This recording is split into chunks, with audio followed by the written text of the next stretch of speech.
bro. It's not about like, oh, this big fucking showdown going on. Hey, I'm here to say, fuck Munchieb B. Oh, shit. Big 22 in the building. Nah, I'm just kidding. Nah, but that's my take on it. I really don't think it's that. Your serious. take is fuck Munchieb B? No. I'm not stamping that. Okay, these guys are trying to say that there wasn't palpable tension between Munchie and Ant for a long ass time. Nah, there has been, but it was kind of like understated. Okay. Like we kept like honestly seeing it, and I feel like me and you both like didn't really want to say anything, and then I would like see a thread in the Reddit kind of like pointing it out, and I'll be like, oh, okay, like the most interested people in the audience are kind of peeping this. Yeah. Okay, you give your examples though, because he gave horrible examples. He gave like debate kind of like fucking things. So what are some it was a big argument about snitching. Remember that? The snitch argument? That was the bad one. That was where it got Young weird. Thug, right? It was it. Yeah, they were talking about Thug, and it got super. But it was like unclear what they were arguing about. It was very awkward. I was here for that, right? And I debunked that, basically saying that it was just a debate, right? Like, because he was saying like as members, they should have enough respect for each other not to go that far. And I was saying nobody got called out of their name. None of the LA bad words honestly, were said and stuff like that. From my perspective, it was because Ant fell back. Like Ant like felt like I felt like Ant was kind of like if I remember correctly, Ant was kind of like dismayed that Munchie like wouldn't let it go. Yeah. And then Ant, I think like kind of fell back and didn't like really push the issue like he wanted to, but like we all felt that it was awkward that the conversation came to a stop. Yeah, and basically was like, look, you know what? It's all good. We ain't even got it. And Munchie's like, nah, we doing that. Wait, like, quick one. Can we all agree that Ant Hefe hates debating? Ant Hefe does not want to get into an exchange of ideas. Ant Hefe believes what he believes. You believe what you believe. He's willing to let you walk down your path and allow himself to walk down his path. He does get a little frustrated sometimes. Munchie B is more so like, no, let's fight it out. You feel me? Yeah. Munchie B's like, I feel like Munchie B's thinking about the clip. Like, you know, we going back and forth. You know, I'm saying what I believe, you saying what you believe. But Ant, he does not want to debate. He says it in almost every video. Like, I ain't here to debate you. You feel me? Like that's one of Ant Hefe's signature sayings is that I don't debate. But bruh. a big part about the tension between them is the fact that apparently Ant Hefe has been like saying stuff about Munchie on his videos that Munchie didn't like, but I don't watch enough of Ant's stuff to like peep that. I usually will watch Ant talk about like other people, but I don't really listen to him talk about us. So I don't really know how accurate that is. Well, this kind of sounds like another faux extra no jumper situation where there's a bunch of other people in the chat and, you know, other homies in people's ears exacerbating a situation and making it more contentious than it really has to be. I would assume. Because, all right, can I break down the timeline of this? And like, I don't need to like talk about everything involved in this situation, but like this all right, so Tuesday we get in this argument on the podcast. He leaves right away because I've seen some people saying like, "Oh, I know they were arguing right after." No, Munchie. No, you dipped and Germ out. kicked it. Everyone else dipped. Right, but like the thing about Munchie that people might not know is that Munchie is out after every podcast. Like he don't kick it for 5 minutes. He just like grabs his homie, boom, he's out. So like we have this whole argument. Podcast ends awkwardly. He leaves. Then I left him a voice note that night because I was basically like anticipating the way that this was gonna go. So I said on the voice note, I'm like, yo, Munchie, I just want to let you know, I fucks with you. I respect you. Shit got really out of pocket there. Like, we could talk about it tomorrow, but I already know that there's going to be, like, hella people, like, trying to get in your ear and tell you, like, whatever. I just want to let you know, like, you know, regardless of what anybody says, I fuck with you. And so then and he responded with a couple texts and basically was like, yeah, man, like, I ain't mad at you. I ain't got nothing against you, whatever. Then the next day, all these clips start coming out of people hating on him or hating on him, calling him like, you know, acting like he didn't stand up for himself, whatever it might have been. And then all of a sudden he drops like a video where he said basically that he kind of did the ultimatum where he's like, I need to sit down. And so I was obviously down for the sit down, but he only waited 24 hours after that, because then on Thursday I'm doing an interview. Did you agree to it though? Did you actually agree to the sit down? So I think that was his biggest point of contention. He publicly announced that, but he didn't say it to me. And for me, it was like, that was like a day where I had to do 2 or 3 interviews. So I wasn't even thinking like, oh, I got to talk to him about it today. So I didn't say anything to him about it Wednesday. And then Thursday, maybe at like noon or something, he texts me and Josh and basically says, "Yo, I'm good." And then he left the group chat. Right. So then I call him as soon as I get done my interview, maybe like a half hour earlier, and I'm gonna expose new information that people don't know here. But shit. I call him. We had a 5-minute phone call. This might have been the only time that me and Munchie ever talked on the phone. I call him, and like, keep in mind he had just quit in the group chat or whatever. And I call him, and pretty quickly he's like, "Yeah, like, all right, I'm gonna just take a week off then." Like That's what I thought originally. Yeah, because like that's what I told you guys, because that is what he said right away. Is it kind of went from like I quit to I'm gonna take a week off, but then the next day he makes a video where he basically says he quit. So I don't actually know if he has any intentions on coming back or anything. I personally would like it if he were to come back, but it does kind of put me in a weird situation because like I'm looking at this situation like you should probably be like apologizing or like, you know, having a conversation with us about how you're going to continue forward and how this isn't going to happen again, not giving me an ultimatum and then quitting, which is not really what I expected to happen. But wasn't that the situation. original dialogue? I kind of felt like in the group chat at first he was like, "Oh, I ain't drinking like that again on the pod." Yeah, because that's like, what he. And even when I had that 5-minute conversation with him, he said like, he goes, "I realized that 90% of this was my fault." I saw a video of him saying that too. Yeah, I'm gonna be honest. I haven't watched like the full in-depth stuff that he's dropped about it. I've kind of just been watching the clips, so it's like I'm listening to the 2-minute version, not the hour-long version. But from my perspective, it's like I will acknowledge that like I acted in a way that I don't think I've ever really acted with any host ever before. In that, but I also felt like I was matching his energy. Like he was saying things to me, and then I was basically matching him, like even pushing the chair away with my foot, which got smeared as a kick. That was not something that I never like even touched a co-host before, but it was like in retaliation for like him kind of jamming his skeleton fingers into me for like 20 minutes, you know? So it's like, and then even like me kind of yelling at him, telling him to shut the fuck up, is like, that was in response to him being like probably more belligerent than anybody's ever been on the podcast, you know, where it's like the whole flow of the podcast was like kind of destroyed at that moment.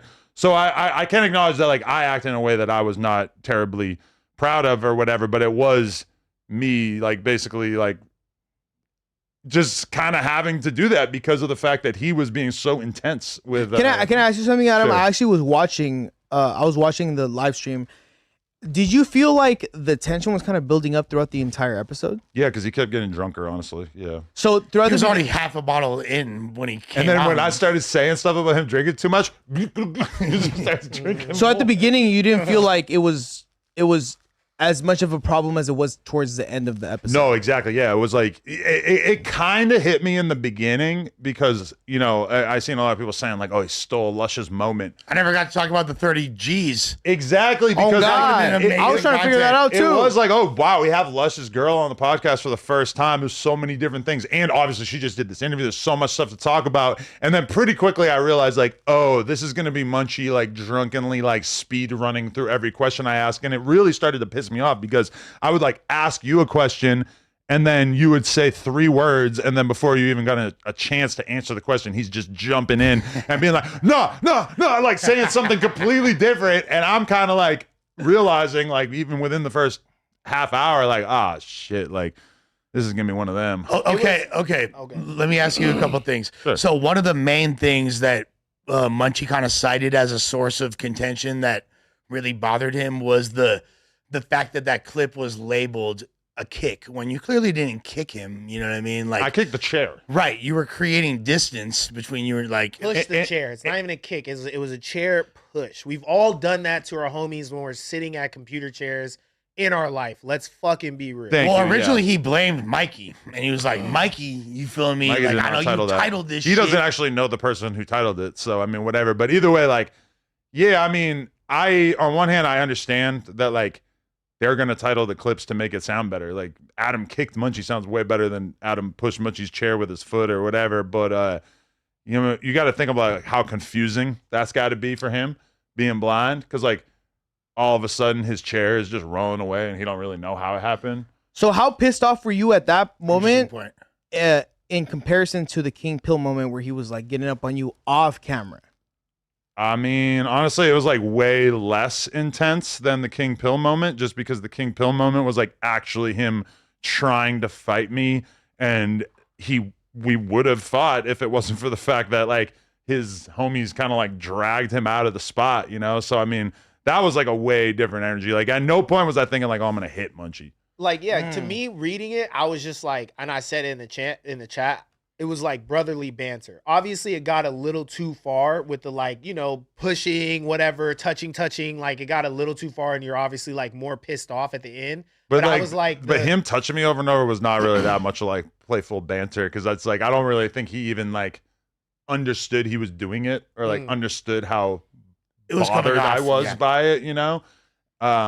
But I mean, the weird thing about me and Munchie is that like literally I've had contentious moments with like most of the people on the podcast, but I don't think me and Munchie ever really had one. Like, I don't think me and Munchie ever really like beefed. And just because of the whole like Draco history, I always kind of like wanted to go out of my way to like try to be respectful of him, because of the fact that like I actually also want him to not be disrespectful of Draco, you know? And like, and just even with the blind thing, it's kind of like, I feel like I kind of like stood up for him a lot when other people kind of tried to like get on him and stuff. Like even with the whack thing, I feel like I'm kind of always like going up on whack for talking crazy about him and stuff, because it's like, I just don't like the idea of somebody like giving a fucking blind dude a hard time. Like I was super pissed off at 607 Unk for saying that shit to him and everything like that. So like, I don't know. That's why it's make kind you feel of protective. I mean, it's just extra. Yeah, for sure. But it's extra like weird that we ended up having this strange falling out that I assume, honestly, like I believe that it'll probably be temporary, even though we really don't know. I think so too. So do you feel like you kind of like, do you feel like you handled it the right way? Or do you feel like, you know what, I might have done a little too much. Maybe I should have chilled a little bit. What do you think? I mean, it would have been nice if I was a little bit more saintly and I just like not felt the need to raise my voice at all. But that being said, like, I mean, honestly, like if it was you and you did that, I'd be like, good, yeah. He fucking like you can't just jam your fucking fist into somebody over and over and over like that and expect them not to do anything. And really, from my perspective, it's like by rolling his chair away with my foot, that is like the most chill way for me to handle this in comparison to like all the other things that I could have done.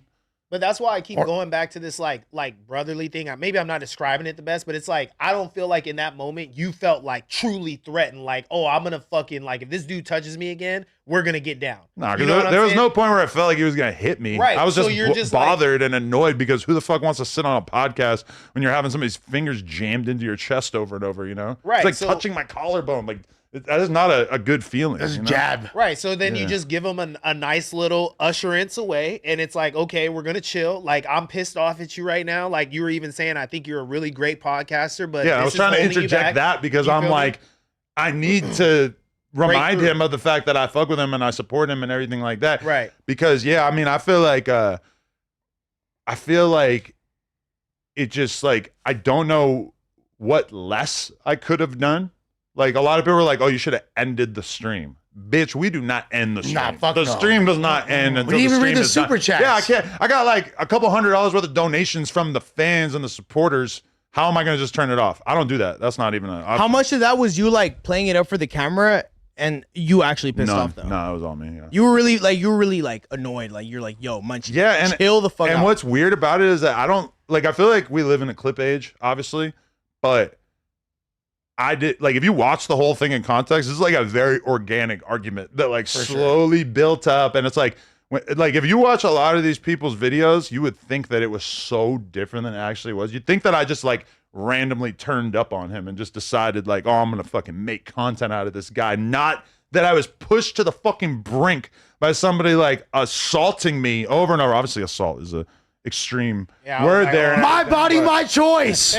I mean, it's just like I thought he was joking when he was saying shit like I was like, oh, this is fucking hilarious. Nah, I mean, that was I, as a viewer, because I tell my kid all that. My kid, we tell her that all the time. My body, my choice, and then she like will do something to me. Like she'll be like smacking me in the head while I'm brushing my teeth, and I'll be like, hey, my body, my choice. Like that goes for me too. Like You know, I tell you, your body, your choice. When like, if I'm tickling her and she says no, it's like a very hard rule in our house. Oh, if you're tickling her and she says no, boom, you stop. Like, you can't like cross that line. And so, yeah, for my body, my choice. That's just my everyday lexicon. And I will say this fool Ant, I felt like was trying to be a homie when he was like, "Yo, Munchie, chill." At that, because Ant did try to interject. Yeah, no, I heard that. And Yeah. he did, and he was like, yeah. It wasn't awesome. Like He was laughing shit off. He was like, bro, what you mean? Like when Munchie was kind of getting at him, he was like, bro, you're drunk right now. But Like, at chill, that like, moment, you feel me? especially when he was like being a little bit touchy with Adam or whatever, handsy with that, he was kind of like telling him like, yo, like, you know, fall back, like, for your own good, because like we all getting money together here, we all got this show. Like, I thought that was some cool shit, despite whatever perceived tension might be. Now, I'll say this: as far as me, prior to working with Munchie, I was hesitant. Same reason as Adam, because Draco you know, Glazer. yeah, obviously. You know, Draco means a lot to me. So I had, you know, my preconceived notions. But after meeting him and potting with him, like I realized what a cool person he was and really enjoyed. So after this happened, I hit Munchie. He was like, look, dude, like, I don't know how you feel or what's going on, but know that I fuck with you and we got a dope dynamic. So we should like keep this shit going. I hope this isn't the end of your no jumper journey. Like, I support you regardless, but like, I think that'd be really unfortunate. And he was like, he responded like, you know, like, I fuck with you, Lush, you know it's love, da da da da. Like, and so it was like a positive response. But I just wanted him to know that this would be a very silly reason to not be continuing to fuck with No Jumper, in my opinion, because like, you're doing great here. The audience loves you. Like, everybody, the cast, we all get along. Whatever issues that could be hashed out will get. And that's why I said, to me, and I'll say it again, Munchie wanting to talk to you and do another pod before y'all got on camera on the Tuesday show didn't make sense to me.